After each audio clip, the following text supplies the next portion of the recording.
It's my feel-good breakfast show. It's a brand new week, and it's time for a brand new episode of INGRAMS Skin Sessions, a thought-provoking campaign that encourages brave conversations, which are more than skin deep. And today we're unpacking the topic in your own time. And I don't know about you, Graham, but for me, every day, I feel pressured to submit to societal expectations. It's the human condition, dude. It is, it really is. Those time frames in which specific life events or milestones need to happen, it's a lot, it's every day. Yep, and the questions vary, of course, in degree of timing and expectation. When are you going to get that dream job? When are you getting married? When are you going to get that new car? When are you buying a house? Are you going to have kids soon? It can all become too much. And when society pressures you to perform according to their timeline, you're left wondering why you cannot define when you choose to act on what makes you happy, because ultimately it's your life. Well, joining us this morning, we delve a little deeper into this really interesting topic with digital creator Mpumi Ledwaba and registered counsellor Shanaz Moers. Ladies, welcome back. When we say we love these sessions, we really do. I can see it. You guys, you thrive. I love it too, though. It's a boot camp in being a human. I've said that before. These are essential life skills, but we're grappling some pretty deep and heavy stuff, so we really appreciate your time and your expertise, so thank you. I love being here. And we'll start here, because, Shanaz, you deal in the space of human potential. I mean, it's a broad space, right? But what impact do you think social pressures, like what we're talking about, have on people's maybe mental health or just their lives in general? Yeah, the social pressure has like a guideline of like a tick box checklist that you must have, and it's about how you should look, how you should achieve, and when you should achieve certain goals. And I mean, human beings are so unique that we can't all conform to the same timeline. And to me, it's if we allow our kids, or anyone allows another individual to grow at their own pace, so many more wonderful things take place than looking at this checklist and trying to tick, because there are things that are unique to you that may not be on that checklist. So growing really unique, wonderful beings at their own pace should be, you know, the goal. That's how society will evolve. But why is it so hard to go at your own pace? Because you're one person and there's like 400 people who have done something at an age that you haven't done yet. So you're outnumbered to be at your own pace. You need a strong sense of self to maintain individuality, to go against the norm, not to conform as well. And that, unfortunately, it always goes back to how you were raised. But if you weren't raised with it, guess what? You can acquire it in adulthood as well. So it's not like a no, it's a yes, I'm getting there. Yeah, and feeding off what Shanaz had said about a sense of self. From our past discussions, Mpumi, I get a sense that you developed that sense of self and made those decisions at a really early age. I know even leaving school at an early time, which was not the norm. How do you develop that sense of self? And for you, did that come from your upbringing? Was that the support you had around you? Was it a moment in your life? How does someone achieve that sense of self? Sure. I think you mentioned it's in your upbringing. I was fortunate enough to have parents who were very affirming. I grew up in a family of five. Five kids and 2 parents, so that's a big family. And everybody has their own identity. And our parents really, really encouraged that. Even in school, if I decided one day I like hockey, okay, let's support hockey. Like netball, okay, now we're on the netball bus. Now I want to be an artist, let's do that. I have a story that I always tell. When I was, I think, 13 years old, I told my dad I want to be a designer. And I started designing dresses, and he took that paper, my design, and had it made. And that was one of the biggest affirmations for me. Not that I can be a designer, but whatever I tell my parents or I decide I want to be, I can be the best at, and I've got my parents' support. So that always affirmed me that my decisions are enough. If, unfortunately, you didn't grow up in an environment like that, I think it can start off by affirmations, simple morning affirmations, the way that you talk to yourself, the people that you're around, because sometimes we're around people who are just so negative, and there's no way you'll have a sense of identity. You want to compare yourself. So be around people who love who you are, who affirm who you are, and who encourage you to try out things until you find your best self. It's empowering. Yeah. It's so empowering. Shanaz, we won't all graduate at the same time, even if we started grade 1 at the same time, or registered for varsity, same course at the same time. We won't all buy our dream car or get married at 27, whatever the age is these days that people get married. How do we then navigate all of these societal pressures? How do we show up for ourselves, as ourselves, and really just chart our own path? So I think that, you know, these words keep coming out, the sense of self, because it really is the root of everything. That if you are comparing yourself to a timeline, you are never going to be happy with where you are and what you have, which means you aren't present in your own life. Sure. What you achieve without being present has no joy. So it's about achieving that, and it doesn't matter. You can buy. I bought my first car, guys, 2 years ago. I'm almost 50. I'm giving my age away because I love it. So I turned 49. First of all, you're a liar. So I had to apply for finance for a car at like 47 years old. Sure. It was quite stressful, by the way. Yeah. And for me, that is the goal that I've set myself. What would I like? Not a timeline, but what would I like next? And when you give yourself a timeline, you feel pressured and you feel like a failure.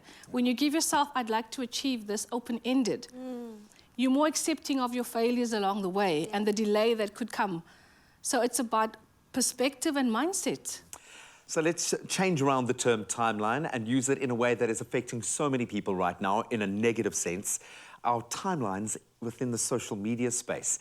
How do you, as a digital creator who now lives and plays in this space, first of all, keep yourself safe from comparing yourself to other creators in that area and what they're doing, especially as a mom? And how have you made sure that you don't project that when you're creating your own content? Sure. That's such a good question, and I think we all do succumb to the pressure of Instagram. And one of the self-care moments or self-care things that I've put in place is taking social media breaks. We need those breaks because we're constantly being fed who you should be, when you should be this, when you should be doing this. So I take time out, and during that time out, that's when I get to reconcile with self. Who am I? What do I actually like?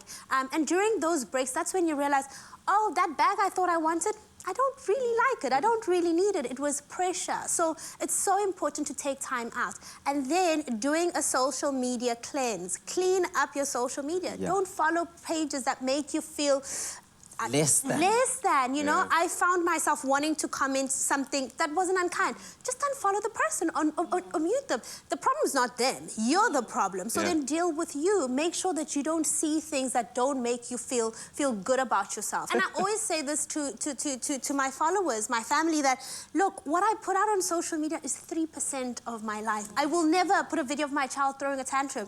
I won't put a video of me waking up in the morning. If I do, I'll put a filter on it. So don't let that be your standard for life. Because it's often impossible. Shanaz, we know that following your own time, or taking your own time, following your own journey, as it were, can come with such incredible benefits. There are such magical moments along your timeline that you can enjoy. What are some of the benefits, the big benefits of really just zoning into your own thing? So we were having this conversation earlier, and I was saying that I actually studied as a young person out of school, but only had a practice as someone in their 40s. Sure. So I was living life Yeah. as a young wife, mother, and I didn't practice psychology. And then when I opened my practice, I was a mother of 3, a wife of almost 20 years and whatever. So all of that life experience, I think, feeds into a career. For me, if your career or your thing doesn't make you jump up and fill you with joy, it's time to question. Sure. Because we deserve to have a life that fills us with joy. No matter what you do, it must be the thing that comes from you, deep within you, and adds value. So that's what I want my kids to understand. I don't care what you do, whether you're an artist or a mime, and making other people feel good is the best way to live, being of service. Yeah. So that is what I think. I had this life delayed, but it was a timeline that served me to be the therapist that I needed to be. I would imagine, even as we say this, it almost becomes like we're preaching to ourselves as we say this. And you guys have all the tools and the capability and the wherewithal, but you still have to reinforce this every day. Absolutely. To that person that doesn't have that strength at the moment, that is drifting to their phone, and I do it all the time, drifting to their phone to take a look, is starting to measure themselves against their own social set, maybe their group of friends, and they feel like they're coming up short. What do you have to say to them? You know, know, something that I've started implementing in my own life because I saw how much I use my phone and how much it affects me. I'm a better person without my phone, yet I keep going to the phone. The very same thing that doesn't make me feel so good. So what I do is, if you read Atomic Habits, it talks about basically making small changes that will help you, right? So for example, because I'm so drawn to this phone that doesn't make me feel good, when I go into the living room, leave your phone upstairs. Yeah. So small things like that. If you go out with a group of friends, I always check my energy. If I was out with someone and afterwards I feel drained, okay, let's question, why do I feel like this when I'm with this person? Yeah. Do I have to hang out with them? No. Do I have to be rude to them? No. But you just have to time, okay, I know when I'm with this person, let's keep it short because it doesn't make me feel so good. Or maybe let's not hang out. Let's put the phone away. So it's little small changes. Don't be drastic about it, but make small changes that start making you feel good. So it's always, the best start is to know that this is not for me. I don't like this. Once you know that, then you're able to make better changes for your life. One step at a time. One step at a time, that's it. It starts with listening to yourself, Listening, right? Listening yeah. to yourself, listening to the way that you feel in response to certain environments and spaces. Yeah. Shanaz, we know that it's at the same time and not entirely a bad thing to draw inspiration from social media, if those are the things that you really do want, you know, to achieve in your life. What is the real danger of drawing inspiration and attaching a similar timeline to the person from whom you draw the inspiration? What are the repercussions? Yeah. I think that, you know, to me, there's so many young people now who are famous. Something that didn't happen when I was young because of social media now and following, and they have sponsors and all these things. So I think with our kids particularly, I mean, I see kids from the age of 7. And one of the questions is, what do you want to be when you grow up? It's on one of the activities they do for me. And it's influencer, YouTuber, gamer, just famous. Yeah. One girl said just popular. And I mean, if you go back in time when it was doctor, teacher, lawyer, nurse, you know, ambulance driver, whatever it was. I have some ambitious kids, president. Some of them say, I want to be president one day. Better make sure their mental health's all intact. They're going to need... You say that like it's a prerequisite. Like, so my point is that this thing of social media can be such a powerful tool, man. But what people are lacking, though, is the self-awareness, which is a part of emotional intelligence to work with social media. So that discernment to unfollow, no longer. My best day is when I unfollow a lot of, I'm like, toxic cleanse. Why did you unfollow me, Shanaz? Oh, no. So it's about how you feel when you see the feed. And so whenever I get angered by something because that's triggering me, the problem is me. I unfollow. I don't need to feel this. I need to analyze it. So that awareness, we need to teach it to kids. You know, it's all cool and all of that, but don't do things on social media or post things or follow anyone that makes you feel bad about being you.